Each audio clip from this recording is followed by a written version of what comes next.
superstar. He is an absolute superstar, Tom Mitchell. Cripps at the back. Cripps is too good. Neil, yes! Oh, how good was that?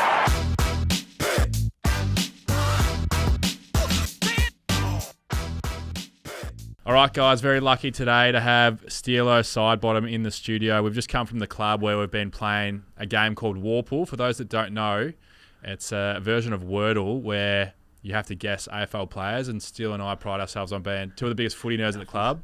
Guinea's up there too. But where have you got your footy knowledge from? Because you're a real nerd. I don't know, just love footy, I suppose. Yeah. I've grown up around footy. Footy's all I know. Yeah. Started And so you grew up in Shep, obviously. Yep. So you would have started, we'll get to the Tack Cup game because I know you want me to bring that up where you kick cannon. But you just came through a regular juniors program before going to Tack Cup, and then you're pretty early picked to the Pies as well, weren't you? Yeah, so I started probably like Northerners back then, which was like where I was born, Tallygrip and Kingupna, which was my club in the end. So my school footy was called Northerners. I played for them, and then I reckon probably grade 6 maybe went to Kingupna, which was under 14s then. And then we used to be able to play school footy on the Sunday and club footy on the Saturday. Yeah. But for whatever reason, they scrapped that. You had to choose one or the other. Yeah. And so I chose to stay at Kingupna and never left Kingupna, and got drafted from there. I think played a year of seniors when I was 16. Yeah. And then got picked up by the Pies when I was 17. You're 17, so you 17, that was when you used to be able to be drafted a year below. I think if you turned 18 before maybe like March or April, then you were eligible for that year. So once I got to Collingwood, I was 17, and then actually during the playing season, I'd already turned 18. So. And then when did they build your statue in Shepparton? Probably about 5 years ago, I reckon. After the flag. Yeah, exactly. So every time you go home, you give it a polish? I'll make sure if anyone's passing through to go give it a bit of a spit and a bit of a shine there. Oh, that's elite from you. And so I have to touch on the TAC Cup Grand Final. So that would have been, what year was that? 08. 08? Yep. What was the breakdown? So you kicked 10 in a Tack Cup Grand Final. It's pretty unbelievable. Yeah. What was the breakdown of goals per quarter? 3 in the first. Yeah. None in the second. 5 in the third, and then so you pretty much you wrapped up the norm. Well, I don't know what it's called, not the norm, but after the third. Well, I had 8 straight at 3/4 time, straight. And then I would have nearly had 6 shots in the last quarter as well. Were the boys just trying to get it to you? Yeah, we were up by about 60 points by then. So that's so good. Yeah, it was not a bad night. Were you playing forward or mid? Started off mid, and then once I sort of probably had 3 in the third.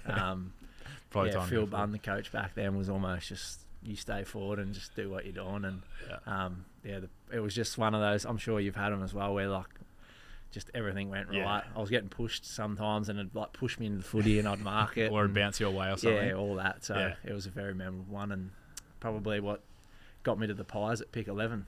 Yeah. Yeah. As a 17-year-old, pretty unbelievable effort, and you probably still pinch yourself today just being a boy from Shep. Playing on the big stages, which you would be used to doing for the last 15 years, most weeks. Yeah. Is there, we'll get to the grand finals and the premierships, but is there any particular games that stand out other than finals to you? I think the obvious ones obviously is Anzac Day. Yeah. Collingwood and Essendon are obviously the 2 lucky teams that get to represent the AFL on that day. And I remember as a kid, I was Mad Bombers growing up, and I used to, I'd think at heart, if Essendon kick a goal, I'd run outside or something, muck around, I think, and then they come back, kick another goal. I think, if I keep doing this, then they'll kick goals. Yeah. Bit of superstition. Yeah, a little bit. So, Mad Bombers supporter and loved Anzac Day. Yeah. Hated the Pies, obviously. Yeah, isn't that funny? And now I'm at the Pies, and, I get to play on Anzac Day, which is not even just the game, but I think the whole build-up to the game. The club do a pretty good job, which you'll get to experience, of just giving guys a bit of a bit more knowledge about what went on, those that went before us, and just to give them a bit of an insight of what actually Anzac Day means to a lot of people. And good perspective. How privileged we are to represent the AFL on that 100%. Day. Well said. No, I can't wait for that game. It's going to be unbelievable. Yeah. And even looking at the games last year, I've been actually asking the boys, every game was like a blockbuster. Yeah, nearly. Which game from last year, like obviously let's separate Anzac Day, but you can include the finals for this, which was the game where you thought this atmosphere is unbelievable? Because from the outside last year, it looked like there's probably 5 or 6 which were almost game of the year. Yeah, well, that's what it sort of felt, because the games were so tight. Yeah. Like every game sort of felt like that, but it's hard to go apart. Well, I think the last game against Carlton. Yeah. It's funny when we would be in any position and we always thought we was like half a chance still. Yeah. And I reckon we got, I don't know, full 5 goals down or whatever it was, but we still had this like belief that we were going to win. It's crazy. And then obviously what was on the line for Carlton and us to finish top 4 for us to be able to run over them in that last quarter. And there's a good little snippet of Jared Healy on his podcast that he sort of commentates the last 5 minutes. You should have a listen to it tonight. It's the day after. Is he commentating it live or redoing live. it? Okay. Yeah, live. Okay. I played golf with Healy the next day, and his old man must have mentioned it, and we listened to it on the course, and the old hairs on the back of the neck sticking up. He's one of the best, Jared. But and then obviously even the Essendon game, the kick after the siren is pretty special. Like we were up early in that game, and then Essendon sort of dominated until sort of probably halfway through the last quarter, and then just found a way again. Unbelievable. Yeah. I was actually chatting to Pendles, asked him the exact same question, and he mentioned the exact same 2 games. He said the game where Jamie kicked it after the siren, he said that exact moment when the ball went through the goals, the crowd was like the loudest he'd heard. Yeah. But that Carlton game that you mentioned, he thought that the noise, the white noise in the background was consistent for about 15, 20 minutes. Yeah, the whole time. Yeah. I'll back that up. Back him up? Yeah, for sure. Yeah. It's not often you can go against Pendles. Exactly right. But it was unreal. And like, I wouldn't have been a part of that many close games for my whole career, let alone a season. And like we had, I think the stat was something like we won 11 games by under 80 points like total or something like that. It's ridiculous. Yeah. There was one earlier in the year which I didn't know about, which was Geelong, which was the other way around, where we probably should have won up by 6 goals and then lost by a kick. Yeah, so that's probably the one that slipped out of all of them. And it's probably the one that, as you would know as well, we spend a lot of time with Jackie now, who's the sports psych. Like we actually did review that game and thought, what happened? How did we give up this lead? And I wonder if that's set up, or you would know better. Well, I think definitely. Like we actually spoke about it. It's easy just to sort of like move on, but just got a view on how guys were feeling and sort of what went wrong. And I think that sort of set us up of hopefully not doing it again. And there wasn't too many times we didn't. No, nailed it, and well said. Jackie's very good at her job. Yeah. Let's go to the grand final. So 2011, that was the replay year. 2010, sorry. Yeah. 2010 was the replay year, and so talk me through the draw first of all, and then I'm keen to chat about the second game after. So I guess for me, and probably something that I look back on as well. Like for me, when I first come to Collingwood in 2009 was my first year.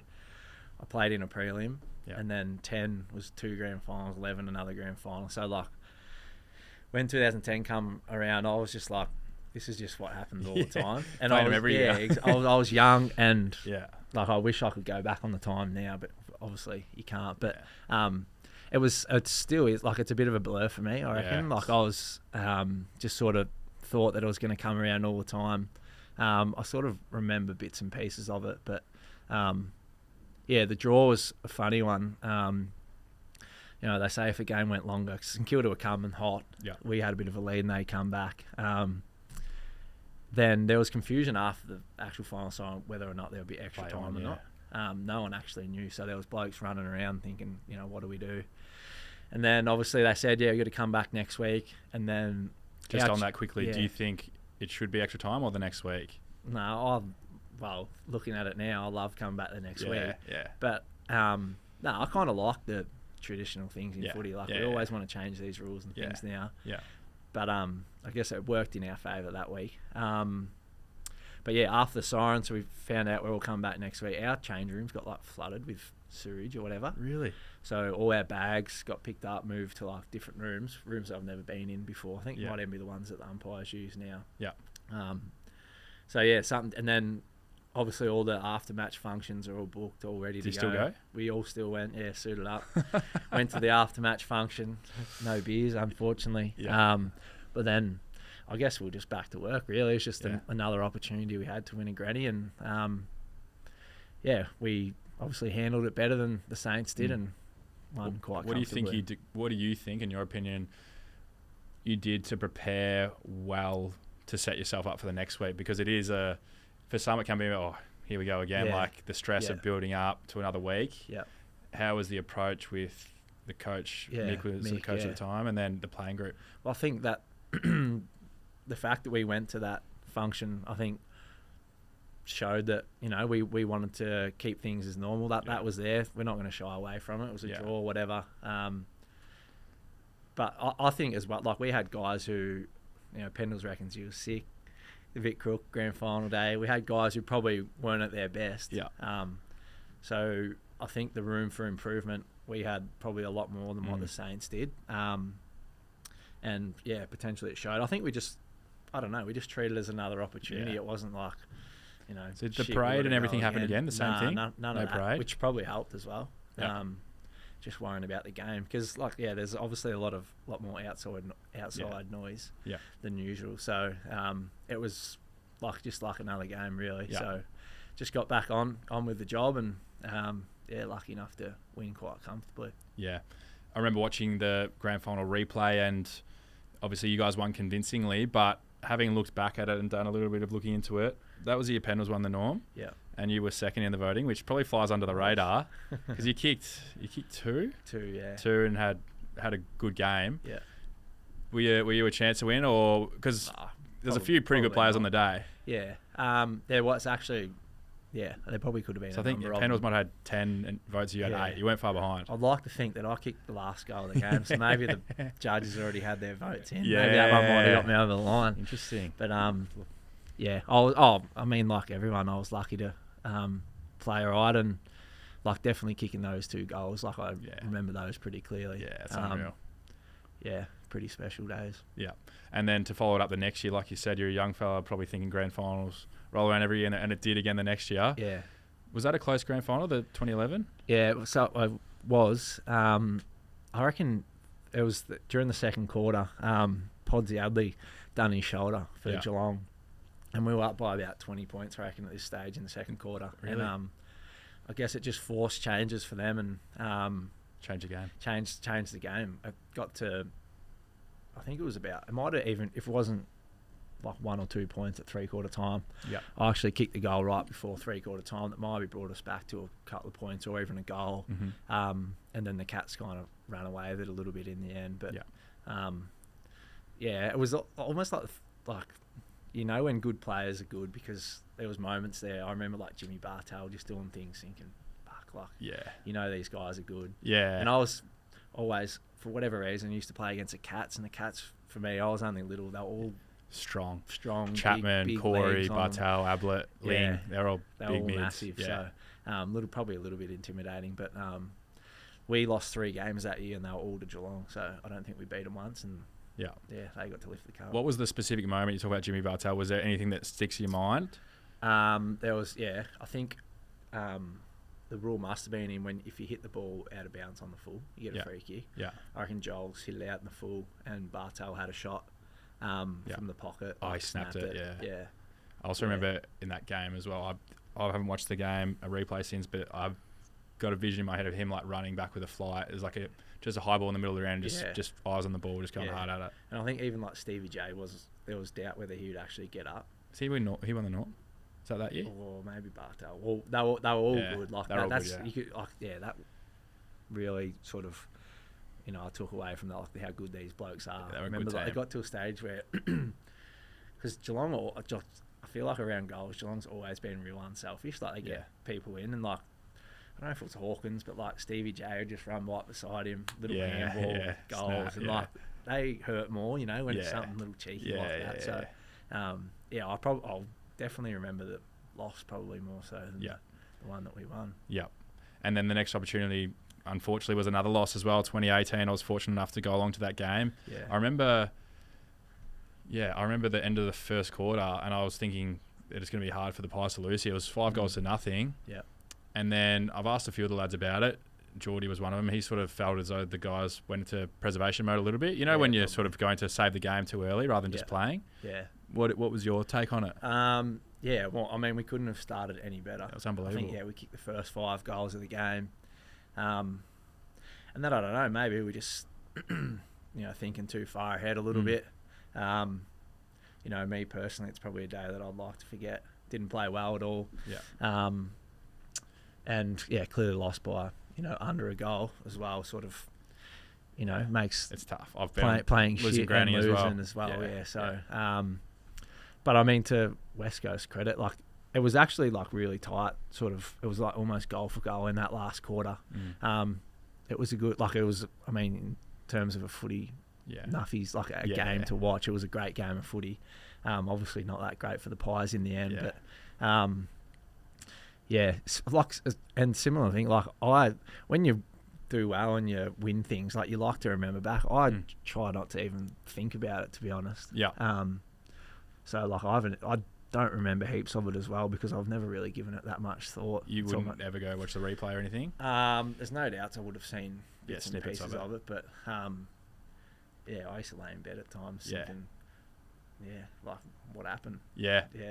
I know exactly what you mean. I feel like, I don't know why I'm like this. I'm not sure other players like this. I feel like I'm my own biggest critic. Like, when I play well, probably don't give myself any credit. I'm just like, you expect yourself to do that. But when you play bad, you just dwell and remember all the little things. Yeah. It's, you're always so harsh on yourself. Yeah, I'm exactly the same. Yeah. It's like I almost feel uncomfortable when I get some praise or something, and then as you said, if you play shit, you put more expectation and weight on yourself as well. So I definitely feel exactly the same. Yeah, I feel as though at the club though, you've obviously been there under Fly the last couple of years, but I haven't been in an environment where it's as positive and you're able to move on from mistakes so quickly, which is obviously spoken about, but it feels real. Like I haven't played a proper game yet, but it's like you're not forced to dwell because it's so positive and encouraging and back to your strengths and your role. It's like you just bounce. Well, and I feel like now, like if you are the bloke that's dwelling on something that's happened, like you're missing out. Like everyone's like, you don't want to make mistakes, but also Fly like encourages us to make mistakes because if you're not making mistakes, then you're not having a go almost, Yeah. So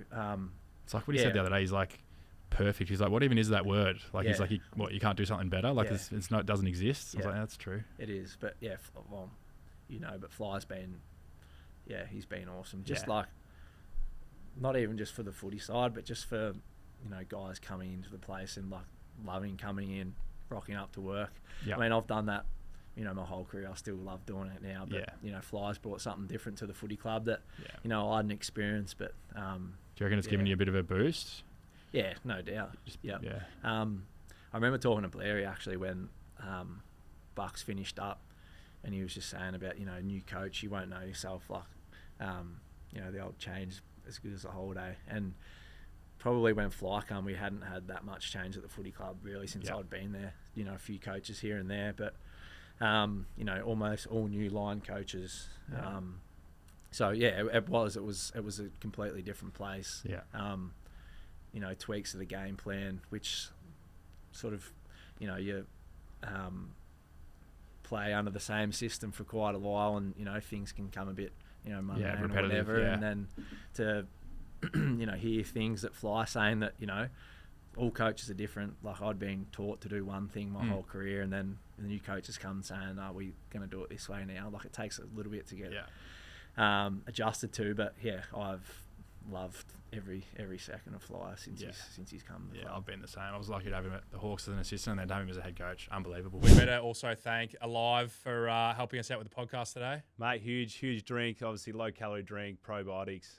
For anyone out there that's trying to stay off cool drink and soft drink, this is a good alternative. So lemon lime bitters is my favourite. What's yours, big fella? I'd have to go to lemonade, I reckon, but lemon lime bitters is a close second. So plenty of good options there for Alive. What about some of the players you've played with? Like you've played with some of the best ever. So why don't we go through them and sort of a little comment or story or something that personifies them. So obviously you played. You must have just missed Sparks as a player. Yeah, just missed Sparks. He was finished in 07. But as a coach. Yeah, well, as a coach, I think Bucks. Well, I feel that he definitely, and maybe you'd have to ask him, but he got better as he went on. And, you know, I believe as well, like the year that he did get the sack, you know, as players, you don't ever see players get the arse now. It's the coaches. And I've no doubt that we underperformed that year. Like, we finished 17th.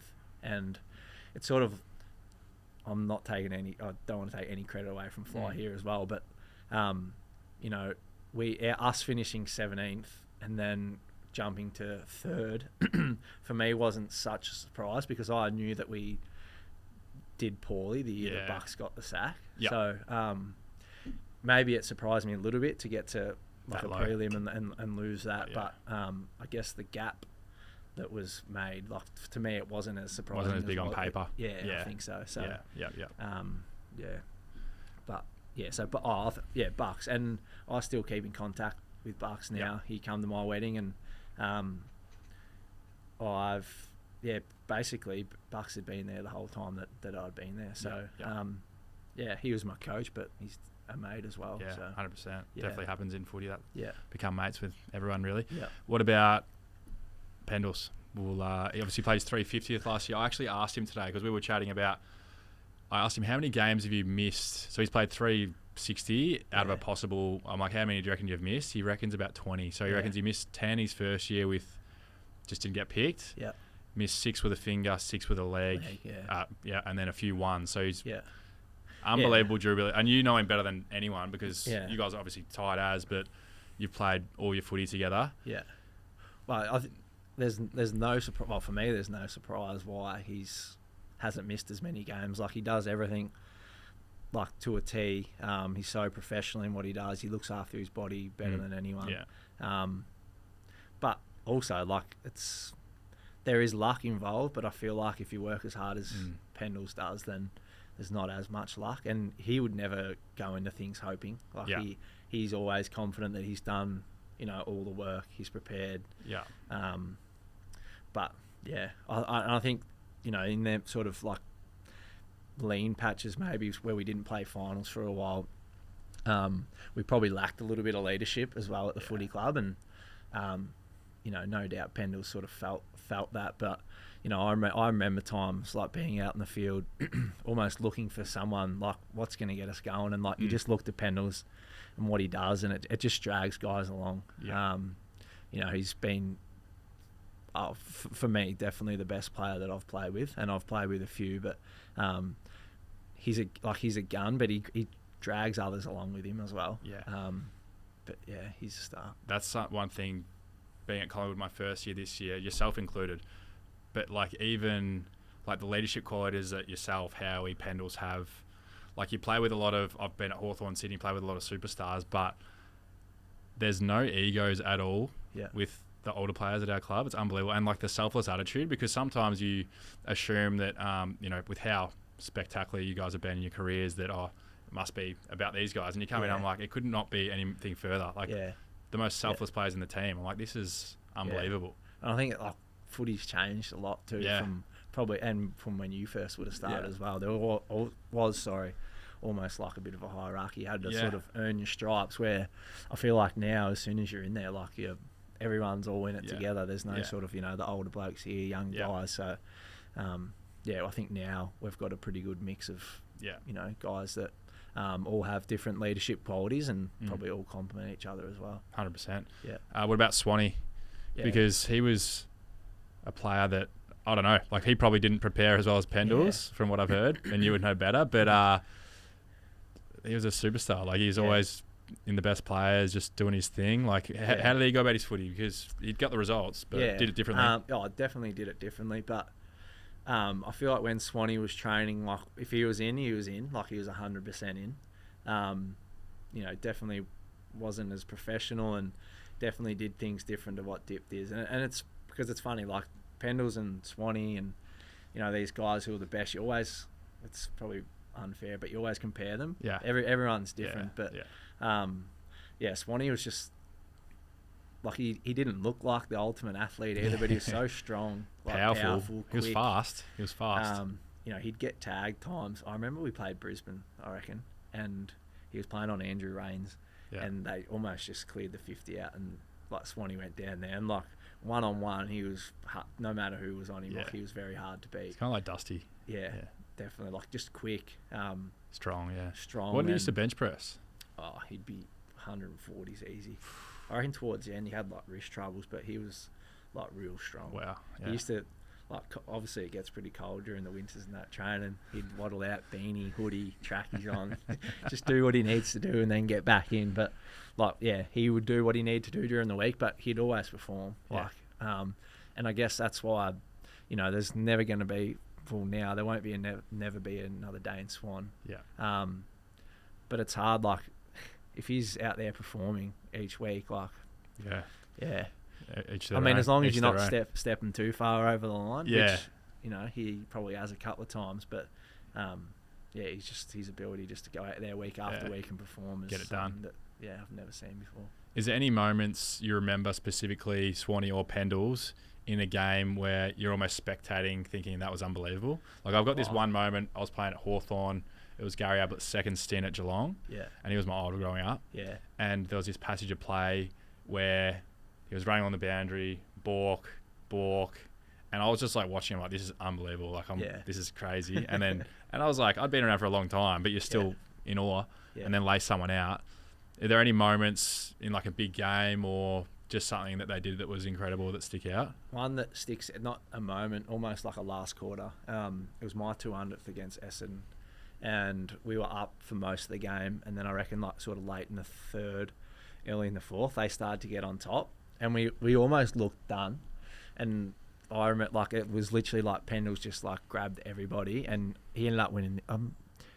It mustn't have been my 200. It must have been the Anzac Day game of that year. He ended up winning the medal, but like, he literally single-handedly got us over the line. Really? That year. I just remember like looking at him thinking like, he's on another level. Built different. Like, just, for whatever, he was unreal. I vividly remember that, just thinking, fuck, like, this bloke is unreal. Yeah. And it's fun because when you do, it's like, gets you out of your own head as well. It's like, fuck, what am I doing? Yeah, I got to lift it. Yeah, I've got to go as well. And that's what he kind of done, because people would just look at him and just be like, shit, I've got to get on my bike here. Yeah. Swanee. I remember, I reckon, against GWS one game, like, he played forward and was like, he might have kicked 5 or 6, like, going forward, taking pack marks. But like, Swanee could go forward, kick goals, obviously playing the mids. I think he probably got drafted as like a high back. He was a very late draft pick as well. But both very talented players. Yeah, 100%. Yeah. Who was in that little crew? So it was Swanee. We just saw Heath before. Dids. Benny Johnson. Taz when he come back. I've never met Benny Johnson, but Reece Shaw tells a funny story. He reckons he used to hate doing weights. Yeah. And Shaw used to watch him throughout a weight session, and he'd be walking around, he'd pick up dumbbell, do a curl, walk over to someone, have a chat, walk back, do 1 rep of bench, just sort of chill out. Yeah, well, it was probably a little bit more leg rope back then, I reckon. Jono's probably done more weights now since he's finished than what he has during the season, but Daisy seemed to think that he was getting into that rat pack. Yeah. But, were you in there? No, I was definitely probably wanted to on be the outside. In there. Yeah. I think Sharab was like pretty tight with those boys as well. But the old rat pack. Yeah, the old days. Couple more for you. Actually, we got a little game set up for you, so we'll get to that. But last thing I want to ask you is your 300th is coming up this year. Yep. Been at the club 15 years, pie for life, like unbelievable career. Obviously, you don't want to think about that yet. You got a lot of footy to play this year, first of all, but like, it must be pretty proud feeling to, boy from Shep, like you said. Yeah. I think when we chatted the other day, I asked you, did you even get to go to a Bombers game when you were a kid? Like, had you even seen AFL live? Once, maybe twice. I definitely wouldn't have been to a Bombers game live. There you go. That's crazy. No. Like, so you've never even seen AFL, and then you've churned out as many games as you have. Like, what sort of emotions does that make you feel? Like, obviously, pride would be one. Do you still pinch yourself? Oh, I definitely do, and like, I always make sure that when I go out there, like, like, I never take it for granted. Like, I understand I'm so lucky to be in the position like Fly spoke about today. Yeah, like, well, you mentioned it as well. How lucky are we to, to be getting paid good money to to play footy? Anyone that's not wants to be in our position. Yeah. For me, I dreamt of this as a kid, and I don't know. haven't really reflected too much, Yeah. and I probably don't want to until I'm finished. Until you're but done, yeah. I guess for me, it's like what it means probably for like my mum and family and stuff, Yeah. like how much it means to them. Yeah.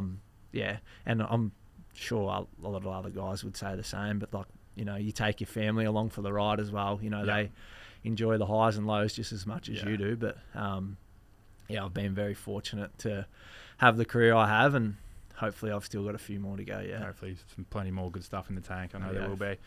All right, let's get to the good stuff. So for those that don't know, Steele has an unbelievable talent, which I froth. I love it. So I'm a real nerd with numbers.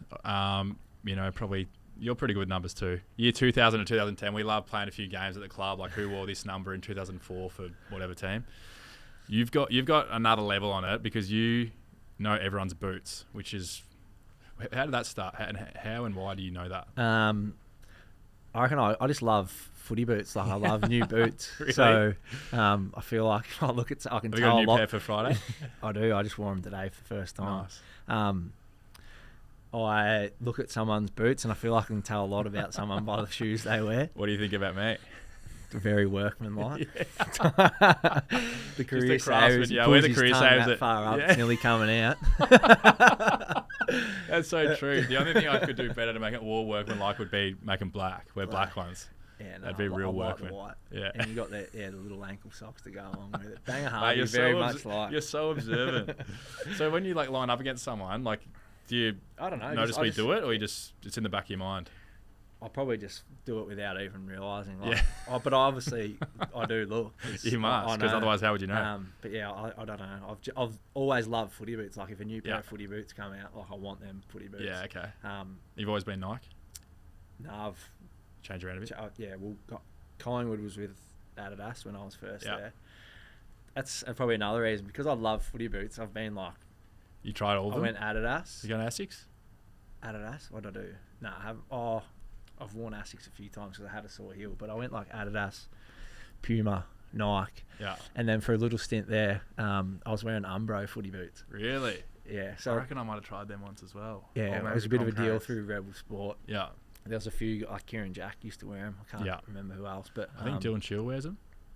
or Are they they Umbros? concave. Sorry, they're concave. You're right. Bit of a soccer. Isaac brand, Heaney, but what's he wear? Has he gone back to Nike? Yeah, I swear he wore something else for a bit. yeah, could have. But Anyway, Yeah, all right, anyway. I've got 10 names here for you. as long as they've played like a few. No, games, they're well-known players, so I think you're going to get 10 from 10. Right. So name the brand, obviously, and then if you can go to the next level and name the type of shoe, like that'd be great. or maybe the colour. Yeah. I'm not going to stitch it on there. All right, start with an easy one. Nat Fife. Nat Fife, he's a Adidas man, but he wears the slip-ons. I don't even think he wears laces on his boots. Yeah. So I had Adidas Predators. Yeah. So 1 from 1. Lockie Neal. Lockie Neal, he's now with Puma. Yep. Yep. 2 from 2. I even know this one. Joel Selwood. Asics. Yep. Yeah. Real workman-like. Yeah, is he working like as well? I reckon during the week, like you would be, and then Would he get wear the long career savers at stops. training? Yeah. Jack Steele. Jack Steele.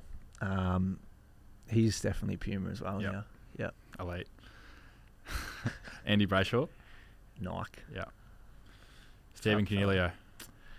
You know, he's Adidas. Yeah, I knew that one. He too. used to wear like the cream and orange Copas, and then Yep, potentially Copa like the Mundial. the black ones with a bit of orange. I reckon they were.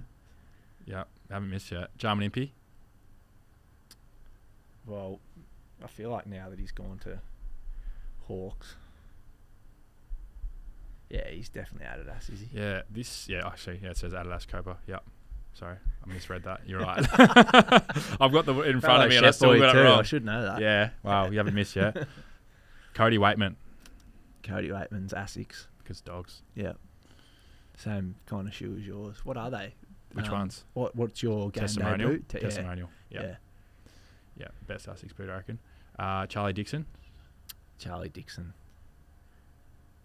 Nike. Unbelievable. Yeah. Last one. Brian Myers. Can see your brain ticking. I literally, like, I picture him Yeah. and I go through the boots. I'm like, no, I can't see him wearing them. Yeah. I can't see him wearing them. So it's a process of elimination. Yeah. So hold on. You're 9 from 9. 1, 2, 3, 4. He doesn't wear Asics. You're 9 from 9. Yeah, that's correct. He wears Nike, like the vapor type ones. He wears Nike Mercurial Vapor 360s. There you go. Probably a bright yellow pair or something. That is unreal. That's unreal. Because when we were chatting the other day, so obviously you're a big Bombers fan growing up, so you even knew all the past players at the Bombers. Yeah. That's a skill set that no one has. Have you seen that? There's a segment on Hamish and Andy where they do like special talents. I reckon we need to get you on there. Yeah, half of them go to shit on there. People. Yeah, when you get live, you'll probably panic. But less variety of boots back then in like the 2000s and that. I reckon there's so many more now. Like Nike probably would have had like 1 or 2 boots out. Now there's probably like 4. Well, same. I only look at Asics, but there's like, not including the career savers, there's another 3 or 4 boots you can wear. Yeah, well, exactly right. Yeah. But well done, mate. 10 from 10. That's solid. It's almost as good as your 300 games. But mate, thanks heaps for coming on. Appreciate it. All the listeners would have loved that. So we'll have to get another game of Warple in later tonight. We'll keep the research going. Thanks, mate. Tommy. Cheers. Hey, please do not text to me. I'm trying to get it. Working to become the best of me. I'm doing my job. That includes whipping and keeping the recipes. I cannot stop. I gotta get it till legends are next to me. Till legends are next to me. Hey, please do not text to me. I'm trying to get it. Working to become the best of me. I'm doing my job. That includes whipping and keeping the recipes. I cannot stop. I gotta get it till legends are next to me. Till legends are next to me. Okay, 2X beat a shirt, but I been hitting the gym.